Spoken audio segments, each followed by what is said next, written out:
رب اشرح لي صدري ويسر لي امري واحلل عقدة من لساني يفقهوا قولي. اللهم ربنا الهمنا رشدنا واعذنا من شرور انفسنا. اللهم ارحمنا بالقرآن العظيم. اللهم اجعله لنا اماما ونورا وهدى ورحمة. اللهم ذكرنا منه ما نسينا وعلمنا منه ما جهلنا وارزقنا تلاوته آناء الليل وآناء النهار واجعله لنا حجة یا رب العالمین آمین۔ آج جو مجھے موضوع دیا گیا ہے اس کے لیے میں نے سورہ اعراف کی آیت نمبر 157 کا آخری ٹکڑا جو ہے وہ آپ کو سنایا۔ اس کا ایک پس منظر ہے وہ جان دیجیے۔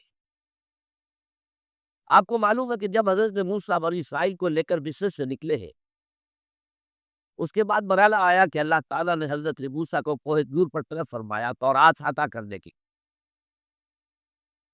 ان کی غیر حاضری میں ایک فتنہ کھڑا ہوا اور کچھ لوگوں نے ایک بچڑا بنا کر اس کی پرستی شروع کر دی بنی اسرائیل سے، سامری کا بنایا ہوا بچڑا۔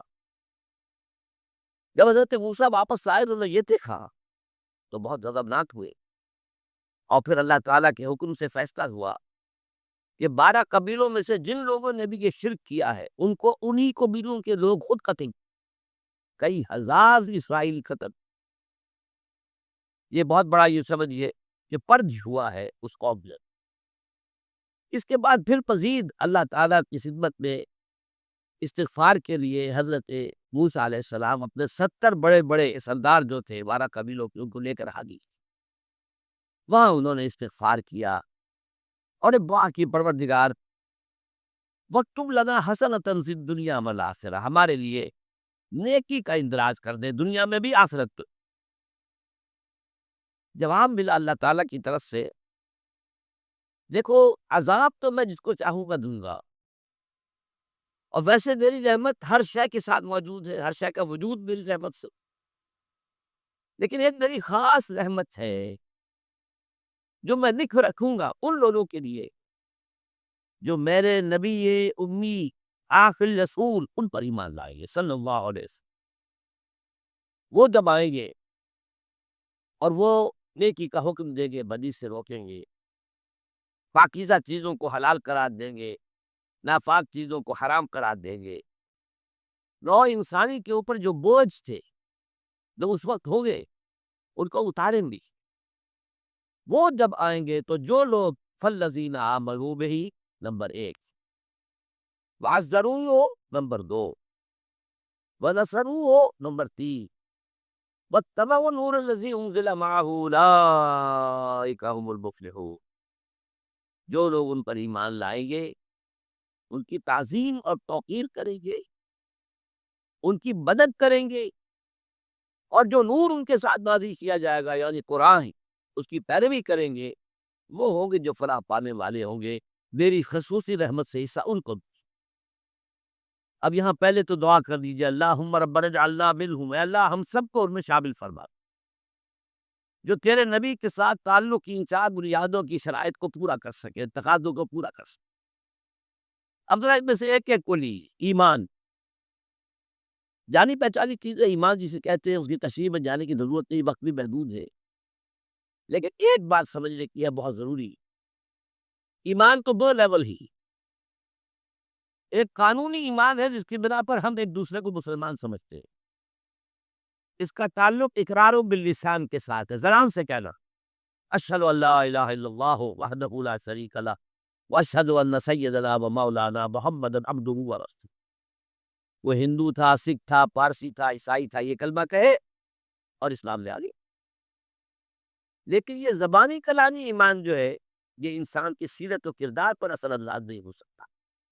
یہی وجہ ہے آج ہم دیکھ رہے ہیں مسلمان ہی جھوٹ بھی بول رہا ہے، مسلمان ہی بے ایمانی بھی کر رہا ہے، مسلمان ہی خیانت بھی کر رہا ہے، مسلمانوں کے لیڈر بلینز کی خیانت کر رہے ہیں۔ یہ کون ہے؟ سب مسلمان ہیں۔ وہ اس کی وجہ کیا ہے کہ ہم صرف قانونی مسلمان ہیں اور ہمارا ایمان قانونی ایمان ہے۔ اس کے لیے اسلام کا لفظ قرآن میں آیا ہے سورہ حجرات میں قالت الاعراب آمنا قل لم تؤمنوا ولکن قولوا اسلمنا۔ اے نبی یہ بدو کہہ رہے ہیں ہم ایمان لے آئے، ان کو فرما دی کہ تم ہرگز ایمان نہیں لائے، یوں کہو کہ ہم مسلمان ہو گئے ہیں۔ ولما يدخل الایمان فی قلوبکم، ابھی تک ایمان تمہارے دلوں میں داخل۔ بہرحال اللہ کا شکر ہے اس نے مسلمانوں میں پیدا کر دیا، ورنہ ہم میں سے کتنے ہوتے اگر کہیں اور پیدا ہو گئے ہوتے تو نعمت اسلام سے بھی ہم بہرابر ہو سکتے، کیا کر سکتے۔ اصل ایمان ہے جب وہ دل میں داخل ہوگا، یقین بن جائے۔ اسی لیے بچپن میں یاد کیا ہوگا ایمان مجمل، آمنت باللہ کما ہوا باسمائہ و صفاتہ وقبلت جمیع احکامہ اقرار باللسان و تصدیق بالقلب۔ جب تصدیق بالقلب ہوگی تو اب اس کے تقاضے جو ہے عملی پیدا ہوں گے۔ ان تقاضوں میں سے ایک میں دو حدیثوں کے حوالے سے آپ کے سامنے رکھ رہا ہوں۔ پہلی حدیث حضرت عبداللہ بن عمرو بن العاص رضی اللہ تعالیٰ عنہ سے مروی، لا یؤمن احدکم حتی اکون ہواہ تمرا لما جئت بہ۔ دیکھو تم میں سے کوئی شخص مومن نہیں ہو سکتا جب تک کہ اس کی خواہشیں 10 تابع نہ ہو جائے اس شریعت کے، اس قانون کے، اس ہدایت کے جو میں لے کر آیا۔ اگر ابداً تابع نہیں ہوئے تو حقیقتاً مومن نہیں۔ دل میں جھانکو، Do I really believe that Muhammad is the prophet of Allah? Do I really believe that Quran is the word of God? کبھی جھانکیے گا اندر، جواب ملے گا صحیح۔ آپ کیا کنوکشن ہے؟ کنوکشن ہو اور پھر حضور کی پیروی نہ ہو، حضور کے احکام کی پابندی نہ ہو، اللہ کے قوانین کی پابندی نہ ہو، کیسے ہو؟ حضور تو فرماتے ہیں صلی اللہ علیہ وسلم ایک ایسی بد اخلاقی اور کج خلقی پر صرف اسے کوئی گناہ کبیرہ نہ نہیں کہے گی۔ فرمایا مرتبہ اللہ کی بنو، خدا کی قسم فلاں شخص مومن نہیں ہے، خدا کی قسم فلاں شخص مومن نہیں ہے، خدا کی قسم فلاں شخص مومن نہیں ہے۔ صحابہ کانپ گئے، کون بدبخت ہے جس کے بارے میں فرمایا جا رہا؟ پوچھا گیا من یا رسول اللہ؟ جواب سنیے اور اپنے غریبانوں میں جھانکیے۔ وہ شخص الذی لا یامن جارہ بوائقہ، وہ شخص جس کی شرارتوں کی وجہ سے اس کا پڑوسی چین میں نہیں ہے، امن میں نہیں ہے، وہ مومن نہیں ہے، خدا کی قسم نہیں ہے، خدا کی قسم نہیں۔ کیسے ادا کر لیں گے اس ایمان کو اعمال سے اور ایمان کو اخلاق سے؟ آگے چلیے، وہ جو حدیث حضرت ابو ہریرہ سے، اور یہ متفق علیہ ہے، صرف بخاری کی نہیں ہے، بخاری جمع مسلم۔ حتی اکون احب الیہ من والدہ و ولدہ والناس اجمعین، تم میں سے کوئی شخص مومن نہیں ہو سکتا جب تک کہ میں اسے محبوب تر نہ ہو جاؤں، اپنے باپ سے بھی، اپنے بیٹے سے بھی، اور تمام انسان۔ جھانک لیجیے صورتحال یہ ہے یا نہیں ہے؟ کیوں محبوب ہو جائیں؟ اس لیے کہ آپ کے ذریعے ہدایت ملی ہے، آپ کے ذریعے ہم اللہ سے جڑے ہیں، اور آپ کو معلوم ہے دنیا میں کوئی سا ہدایت نہیں، نعمت نہیں ہے جب تک کہ نعمت ہدایت نہ ہو۔ اگر صحت اچھی ہے، ہدایت نہیں ہے تو بدمعاشیت کریں گے، کیا کریں گے؟ آپ کو معلوم ہے صحت اچھی جو ہے تو جاگے لگی خرچ تپے گی، اگر ہدایت نہیں ہے، اگر دولت ہے ہدایت ہے، کیا کرو؟ گچھل ہو رہے یاشت لوگوں پر اپنی دولت تک کرو مت۔ اولاد ہے، ہدایت نہیں ہے، یہ اولاد سہاد و روح بھی بن جائے گی کہیں آپ کے لیے۔ کوئی شے نعمت نہیں ہے جب تک کہ نعمت ہدایت نہ ہو، اور ہدایت ہمیں ملی محمد رسول اللہ صلی اللہ علیہ وسلم، تو آپ سے بڑھ کر محبوب کون ہوگا؟ اس کے ضمن میں بڑا پیارا واقعہ آتا ہے۔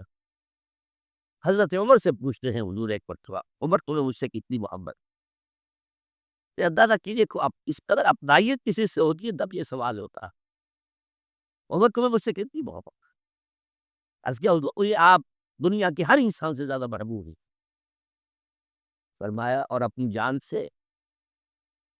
ذرا سا توقف کیا، دل میں جھانکا، ہاں حضور اب میں یہ بھی کیا کہوں کہ میری جان سے بھی زیادہ عزیز ہے۔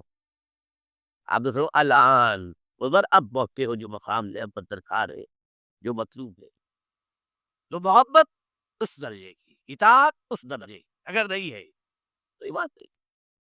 ہاں قانونی ایمان ہے، اب مسلمان ہے، اللہ کا شکر ہے، بہت بڑا فضل۔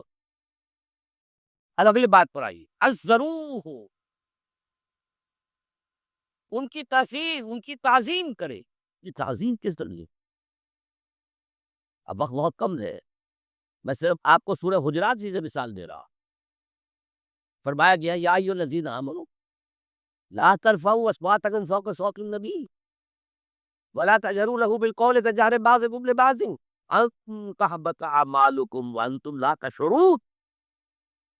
اے ایمان والو، کبھی اپنی آواز کو حضور کی آواز سے بلند تر نہ کر دینا.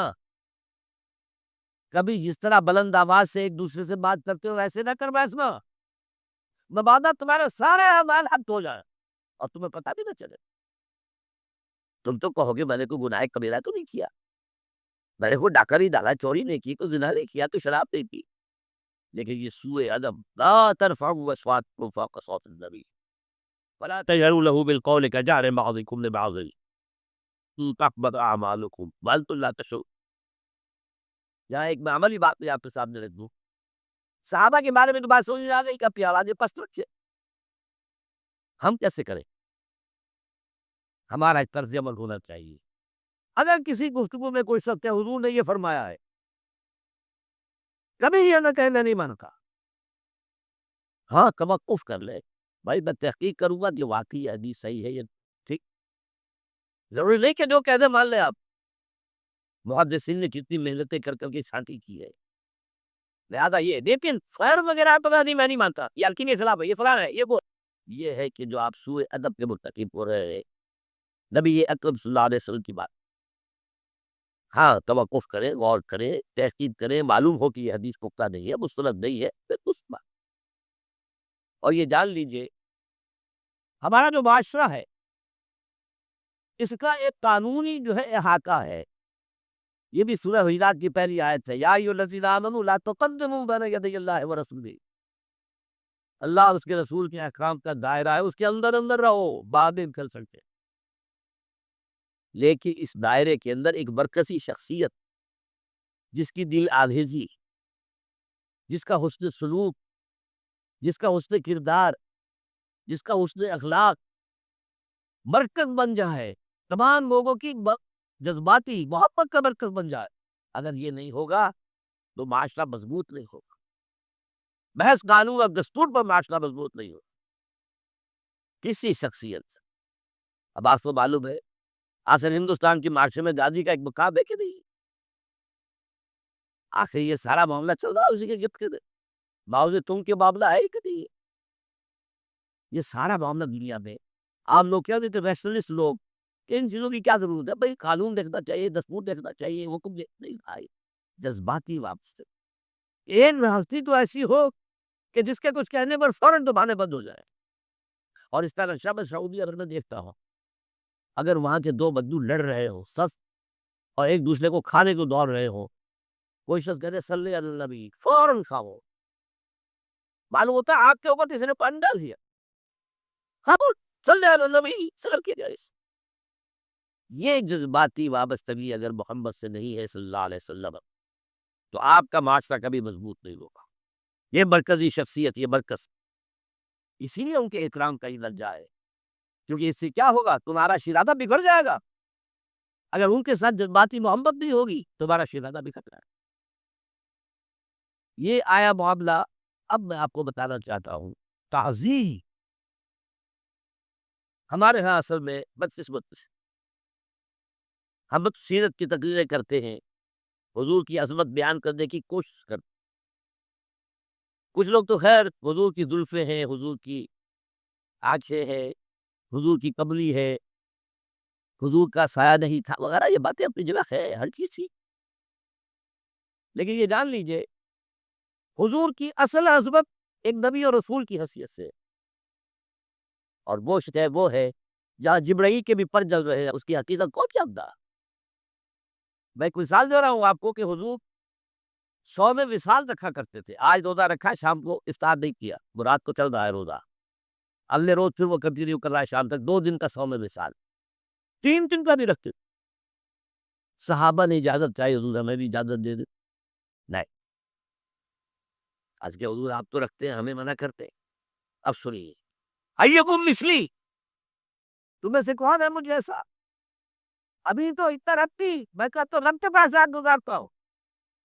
ہوا یو ٹیمونی و یسکین، وہ مجھے کھلاتا اور پلاتا ہے. کیا سمجھیں گے ہم؟ کیا ہماری سمجھ میں آئے گا؟ یہ معاملہ نبوت کے جو اسرار و رموز ہے، ان کا جو مقام و مرتبہ ہے، وہ کوئی نبی پہچان سکتا ہے کہ ہم نبی تو پہچان ہی نہیں سکتے. ایک ڈاکٹر پہ کیا مقام ہے اپنے فن میں، کوئی ڈاکٹر نہیں سمجھ سکے گا نا، لین ڈاکٹر کہاں سمجھے گا؟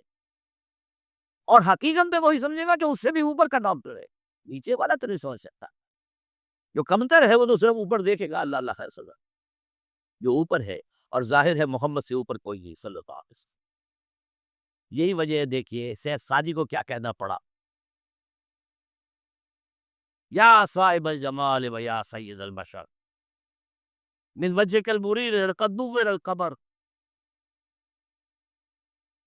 لا يمكن الثناء كما كان حقه بعد از خدا بدو کوئی اس کا مختصر. اے محمد صلی اللہ علیہ وسلم، آپ کی ثنا جیسے کہ حق ہے ہو ہی نہیں سکتی. غالب اس سے بھی آگے گیا ہے، میں بات ابھی آپ کو سناتا ہوں شعر اس کا. آپ کی ثنا کا حق ادا ہو ہی نہیں سکتا. بس ہم یہ جانتے ہیں اللہ کے بعد آپ کا بخاوت. غالب جو آگے گیا ہے کہتا ہے، غالب ثنائے خانہ بیزدان راشین کہاں ذات پاس مرتبہ دانے محمد است. اے غالب ہم نے تو حضور کی ثنا تو اللہ کے حوالے کر دی ہے، اس لیے کہ وہی ذات و فاعل جانتا ہے مرتبہ محمد کا کیا ہے صلی اللہ علیہ وسلم. ہم بیان کرنے کی کوشش کریں گے تو توہین کر بیٹھے گا. ایک لطیفہ ہے، ایک بیچارہ کو دیہاتی کے پھنسا ہوا تھا کسی جگہ، تھکا ہوا چل رہا تھا، ڈپٹی کمشنر صاحب جا رہے تھے، قانون اٹھا لیا. اب اس نے کہا پتر تینوں اللہ پٹواری کرے. اب اس غریب کی جو ہے اس کے ذہن میں تو پٹواری سے اوپر تو کچھ نہیں. اس کے قلم سے جو ہے ادھر کا انتقال ادھر ہو گیا، ادھر کی زمین ادھر چلی گئی. تو ڈی سی کو وہ تعریف کر رہا ہے اپنے سیاست کی سمجھ کے مطابق پٹواری کرے، تو ہم نے پٹواری والا معاملہ نہ کریں. ہاں ایک پہلو ایسا ہے جس کے حوالے سے حضور کی عظمت ہماری سمجھ میں آئے گی. حضور ایک انسان کی حیثیت سے کیا، ایک باپ کی حیثیت سے آپ میں کیا طرز عمل تھا. ذرا یاد کیجئے، جگر گوش ہے رسول حضرت فاطمہ بطول رضی اللہ تعالیٰ عنہ وہ حاضر ہوتی، ابا جان دیکھیے چکی پیس پیس کر کے گھٹے پڑ گئے میرے ہاتھ، ایک کنویں سے پانی لاتی ہوں، مشکل ہے کہ یہاں پر بندیاں پڑ گئی.